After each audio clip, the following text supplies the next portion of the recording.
In a previous video, we used a proof by contradiction to show that the square root of 2 is irrational.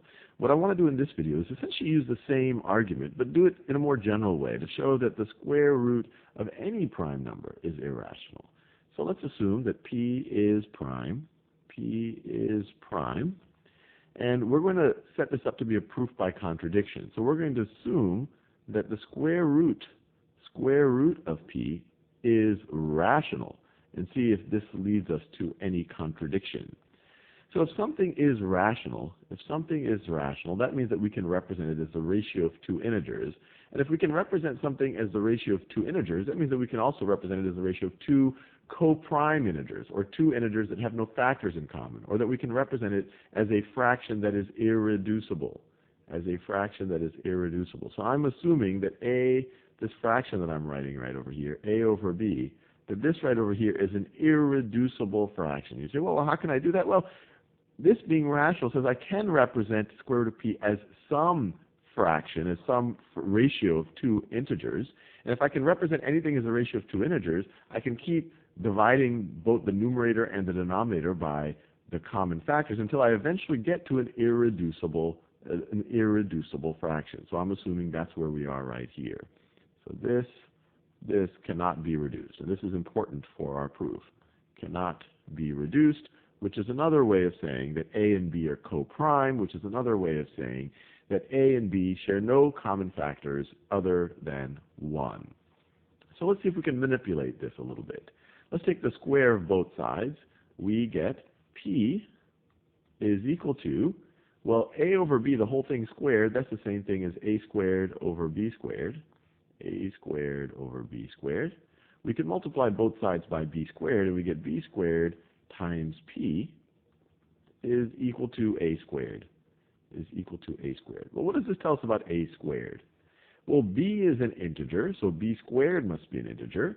So an integer times P is equal to A squared. Well, that means that P must be a factor of A squared. So let me write this down. So A squared is a multiple of A squared is a multiple of P. Now, what does that tell us about A? Does that tell us that A must also be a multiple of P? Well, to think about that, let's think about the prime factorization of A. Let's say that A can be and any number can be rewritten as a product of primes, or any integer, I should say. So let's write this out as a product of primes right over here. So let's say that I have my first prime factor times my second prime factor all the way to my nth prime factor. And I don't know how many prime factors A actually has. I'm just saying that A is some integer right over here. So that's the prime factorization of A. What is the prime factorization of A squared going to be? Well, A squared is just A times A. Its prime factorization is going to be F1 times F2 all the way to Fn, and then that times F1 times F2 times all the way to Fn, or I could rearrange them if I want. F1 times F1 times F2 times F2 all the way to Fn times Fn. Now we know that A squared is a multiple of P. P is a prime number. So P must be one of these numbers in the prime factorization.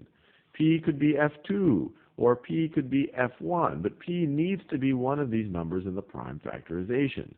So P needs to be one of these factors. Well, if it's, let's say, and I'll just pick one of these arbitrarily, let's say that P is F2.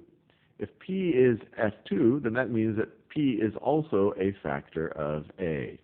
So this allows us to deduce that A is a multiple. A is a multiple of P, or another way of saying that is that we can represent A as being some integer times P. Some integer times P. Now, why is that interesting? And actually, let me box this off because we're going to reuse this part later. But how can we use this? Well, just like we did in the proof of the square root of 2 being irrational, let's now substitute this back into this equation right over here. So we get B squared times P. We have B squared times p is equal to a squared. Well, a, we're now saying we can represent that as some integer k times p. So we can rewrite that as some integer, some integer k times p. And so let's see, if we were to multiply this out, so we get b squared times p, and you probably see where this is going, is equal to k squared times p squared. We could divide both sides by p, and we get b squared is equal to p times k squared, or k squared times p.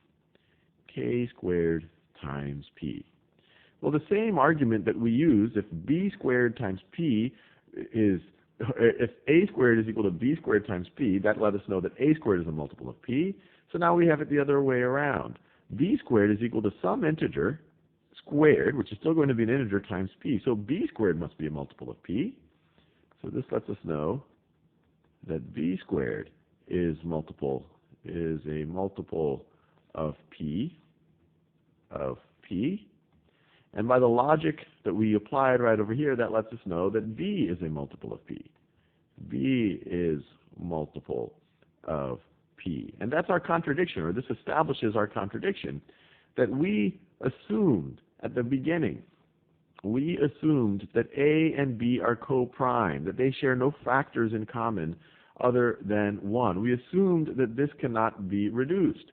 But we've just established, just from this, we have deduced that a is a multiple of p and b is a multiple of p, which means that this fraction can be reduced. We can divide the numerator and the denominator by p. So that is our contradiction. We started assuming it cannot be reduced, but then we showed that no, it must be able to be reduced. The numerator and the denominator have a common factor of p. So our contradiction is established. P, square root of p cannot be rational. Square root of p is irrational. Let me just write it down. Square root of p is irrational. Because of the contradiction.